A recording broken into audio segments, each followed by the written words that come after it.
쿠어바디스 2. 그런데 어느 날 새벽 그녀가 숲속의 샘터에서 목욕을 하고 있는 것을 보았습니다.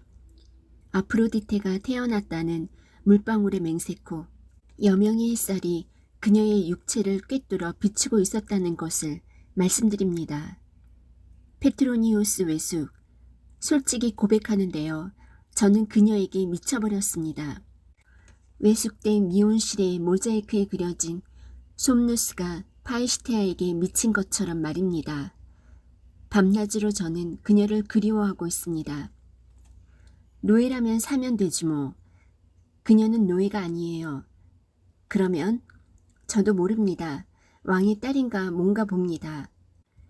호기심이 나는데 비니키우스.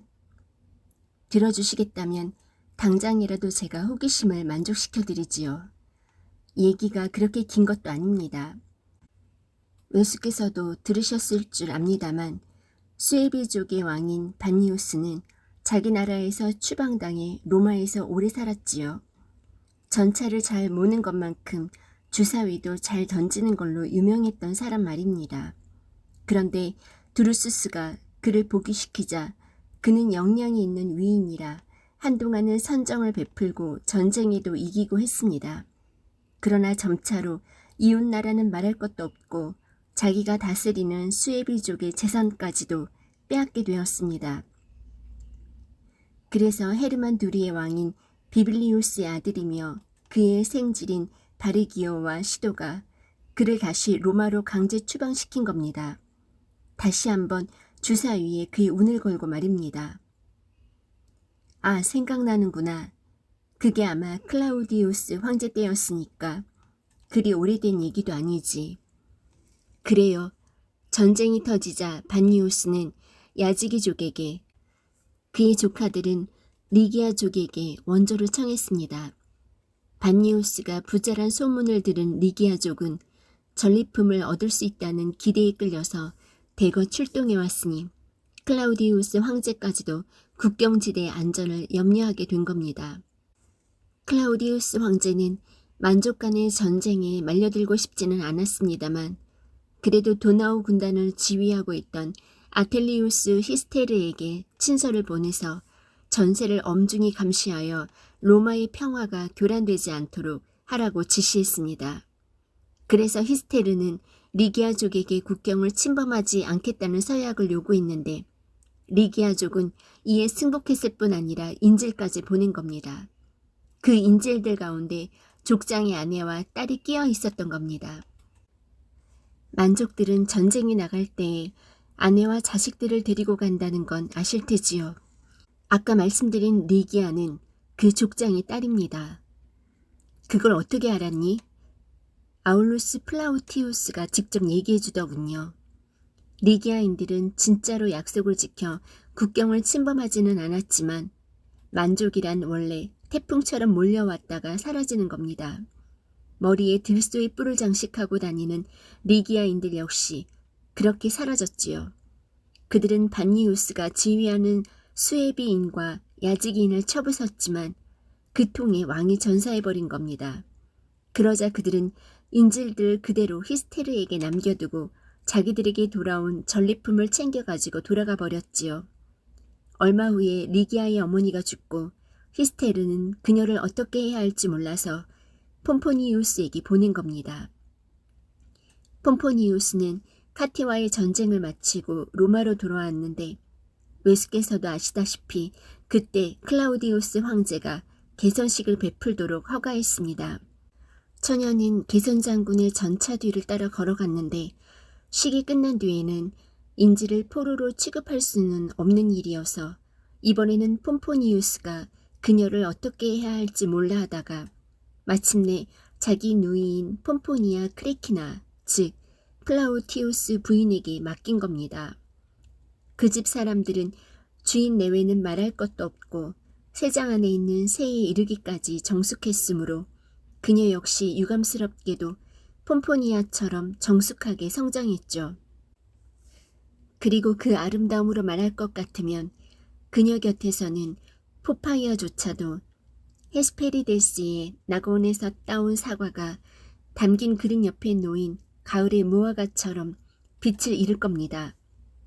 그래서 샘터에서 햇살이 그녀의 몸을 꿰뚫는 것을 본 순간부터 저는 죽고 싶을 정도로 사랑에 빠지고 말았습니다.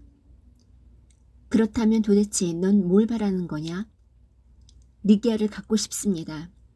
지금은 공기만을 안고 있는 제 팔에 그녀를 안고 싶습니다. 그녀의 숨결을 들이마시고 싶습니다. 그녀가 노예였다면 저는 그녀의 몸값으로 처음으로 노예시장에 팔려왔다는 표시로 발에 석회를 하얗게 칠한 계집애들 100명을 플라우티우스에게 주겠습니다. 저의 머리가 겨울의 소락툼의 꼭대기에 덮이는 눈처럼 하얘질 때까지 그녀를 집에 두고 싶습니다. 그녀가 노예가 아니라는 것을 알았다만 그래도 플라우티우스의 가솔이잖니. 그런데다가 얻은 자식이니까 그녀를 양녀나 수양딸로 생각해도 좋겠지. 따라서 플라우티우스가 그럴 생각만 있으면 그녀를 너에게 양도해 줄 수도 있는 거야. 그건 폼포니아 그레키나를 모르셔서 하시는 말씀입니다. 그 댁에서는 내외가 모두 그녀를 친딸처럼 귀여워하고 있거든요. 폼포니아야, 내가 잘 알지. 사이프러스 나무 같은 여자야. 그녀가 플라우티우스의 아내만 아니었다면 아마 장례식의 조객으로 고용되었을지도 몰라. 줄리아가 죽은 뒤로 한 번도 상복을 벗은 적이 없었다니까.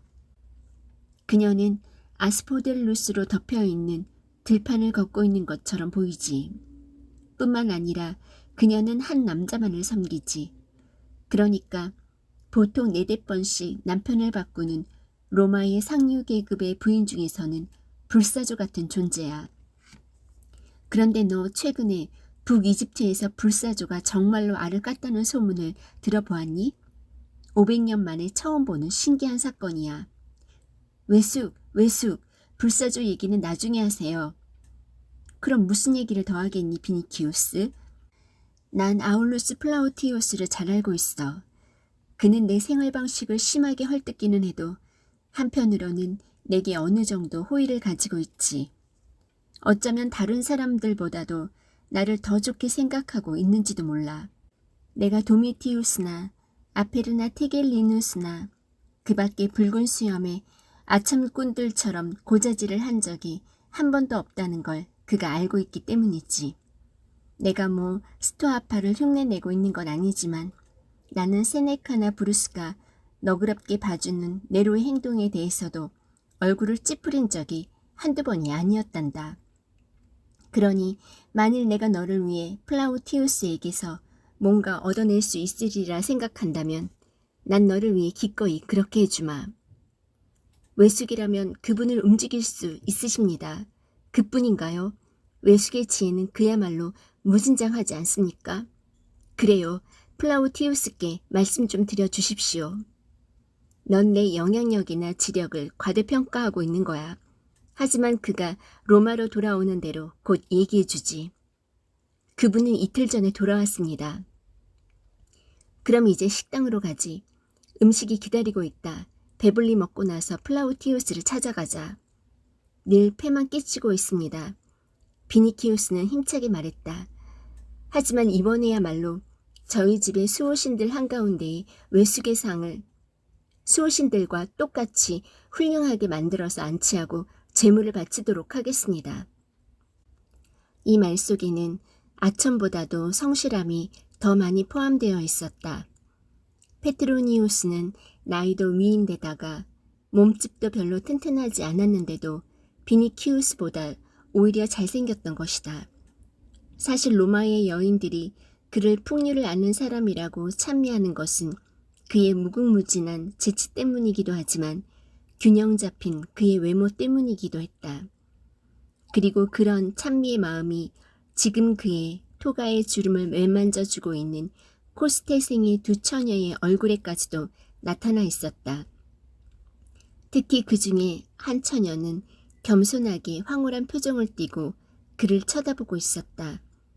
그러나 그는 그런 것은 거들떠보지도 않고 미소 지으며 염치를 모르는 동물은 하고 여자에 대한 세네카의 경고를 인용하고 나서 비니키우스의 어깨에 팔을 얹고 식당으로 안내했다. 향유실에서는 2명의 그리스 처녀가 프리기아 처녀들과 흑인 여자들과 함께 향유가 든 그릇들을 치우고 있었다. 그러자 냉실의 문 앞에 드리워져 있는 휘장 뒤에서 욕실 담당 종들의 머리가 나타나더니 조그맣게 풋 하는 소리가 들렸다. 그 부름소리에 그리스 처녀들이 프리기아 처녀들과 흑인 여자들을 데리고 순식간에 자리를 떠나버리자 향유실에는 에우니케만 남아있었다. 그리고 그녀는 페트로니우스가 조금 전까지 앉아있던 호박과 상아로 장식된 의자를 들고 조심스럽게 주인의 상으로 다가갔다. 향유실은 햇빛과 벽에 붙여져 있는 무지갯빛 대리석에 반사된 갖가지 빛깔들로 눈부시게 넘쳐 흐르고 있었다. 에우니케는 의자 위에 올라서서 상과 같은 높이가 되자 느닷없이 금발을 뒤로 늘어뜨리며 2팔로 그 목을 껴안았다. 이 집에서 아침 식사라 불리는 식사가 차려진 식탁에 2사람이 앉은 것은 보통 사람들이면 벌써 점심을 마칠 무렵이었는데 그 식사가 끝나자 페트로니우스는 잠시 낮잠을 자자고 제의했다. 방문을 하기에는 너무 이른 시간이야. 그는 말했다. 사실은 날이 새자마자 방문을 시작하는 사람들도 있는데 아마도 그것이 예부터 전해져 내려오는 로마의 습관이라고 믿고 있나 보더라. 하지만 난 그걸 야만인의 습관이라고 생각하지. 방문은 오후에 해야만 된다. 그것도 태양이 카피톨리움 언덕에 있는 주피터 신전 쪽으로 옮겨가서 로마 광장을 비스듬히 비추기 시작할 때까지 기다리는 게 좋지. 가을에도 더운 날이 많아서 사람들은 낮잠을 즐기는 거란다. 아트리움의 분수 소리에 귀 기울이고 건강을 위해 1천 걸음을 걷고 난 뒤에 반쯤 들이운 진홍색 커튼을 통해 비쳐드는 붉은 빛 속에서 낮잠을 청하는 것은 여간 기분 좋은 게 아니지. 그런 다음 페트로니우스는 침실로 갔으나 그리 오래 자지는 않았다. 반 시간쯤 뒤에 다시 나타나서 향을 가져오라 하여 냄새를 맡기도 하고 손과 관자놀이에 문지르기도 했다. 가마는 오래전부터 대령하고 있었는데 그들은 거기 올라앉아 파트리키우스가에 있는 아울루스 플라티우스 저택으로 가라고 명령했다. 장대한 흑인들이 가마를 메고 노예들을 앞장 세우고 떠났다. 페트로니우스는 침묵 속에서 잠시 손바닥에서 나는 향유 냄새를 맡으며 뭔가 생각하는 모양이었다. 만일에 말이야, 그가 곧 말을 꺼냈다. 너의 숲의 님프가 노예가 아니라면 플라우티우스네 집을 나와 내 집으로 가는데 무슨 방해될 게 있겠니? 넌 그녀를 사랑으로 쓰다듬어주고 호사를 시켜 줄 수 있는 거야. 내가 나의 여신인 크리스토테미스에게 해주듯이 말이다. 하긴 이 말은 너한테만 하는 건데 난 그녀가 내게 그렇듯이 나도 조금씩 지겨워져 가고 있단다. 비니키우스는 고개를 저었다. 안 된다고? 페트로니우스가 물었다. 아니, 최악의 경우엔 황제에게 처리해달라고 할 수도 있다. 내 말 한마디로 붉은 수염이 내 편을 들어줄 테니 안심하고 있어. 아, 외수께서는 리기아를 모르십니다. 비니키우스가 대답했다. 그렇게 말하는 넌 그녀를 알고 있다고 할 수 있니? 너 역시 그녀를 잠깐 보았을 뿐 아니야? 그녀와 말을 해봤니? 사랑을 고백했어? 처음으로 샘터에서 본 뒤로 겨우 2번 보았을 뿐입니다. 저는 접객용 별채에 기거했고 손이 아파서 집안 식구들과 함께 식사도 할 수 없었거든요. 그 댁을 나오기로 한 바로 전날에야 겨우 저녁 식사 때에 리기아와 만났는데 그때 한마디도 건네지 못하고 말았어요. 플라우티우스한테 브리타니아에서 자기가 이룩한 갖가지 전승담을 드려야만 했고 그런 다음에는 이미 리키니우스 스트로아가 막아보려고 애썼던 이 나라의 소지주의 몰락에 대한 설명을 들어야 했거든요. 그분 얘기는 언제나 점차로 타락해가는 세상 풍조를 한탄하거나 자신의 회고담 뿐입니다. 그 댁에선 우리의 꿩을 기르고 있는데 절대로 잡아먹지는 않습니다.